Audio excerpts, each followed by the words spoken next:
उत्तर रामचरिते वीर रस वर्णने प्रयुक्ता रीति रस्ती, पांचाली, गौड़ी, वैदर्भी या फिर लाटी।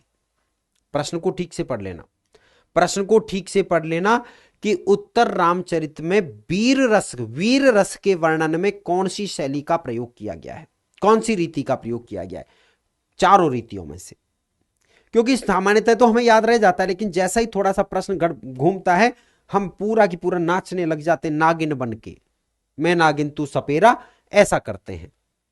अब देखिए, प्रीति सिंह कह रही है गुरुजी ए विकल्प है, अनीता ने कहा सी विकल्प है, और अभिकरण ज्यादातर सी आ रहा है, और हमारी गर्मा उपाध्याय ने कह दिया बी विकल्प है। यानी ए बी सी तीन आ गए, ए बी सी तीन आ गए। उर्मिला रूबी राय ने दोनों ने बी विकल्प दिया है, नरेश मीणा भैया भी बी विकल्प उत्तर के रूप में दे रहे हैं। ध्यान रखना किसकी पूछी गई है, आपसे पूछा गया है वीर रस वर्णन। कौन सा वीर रस का जो प्रसंग आया है, तो मित्रों वीर रस प्रसंग में भवभूति के द्वारा किसका प्रयोग किया गया है, गौड़ी रीति का प्रयोग किया गया है। और वैदर्भी रीति का प्रयोग कहां किया गया है, वैदर्भी रीति का प्रयोग किया गया है करुण रस वर्णन में।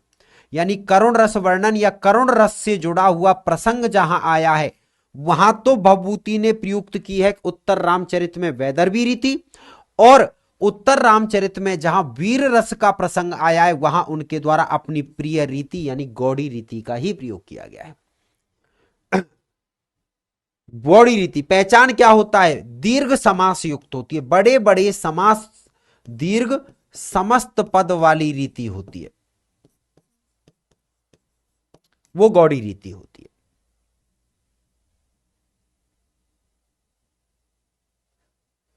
निरंजना कह जी गुरुजी गौड़ी कर दीजिए, तो हमने गौड़ी ही लिखा है, कुछ गड़बड़ है का, दिखता नहीं, चौंधिया जाते हैं।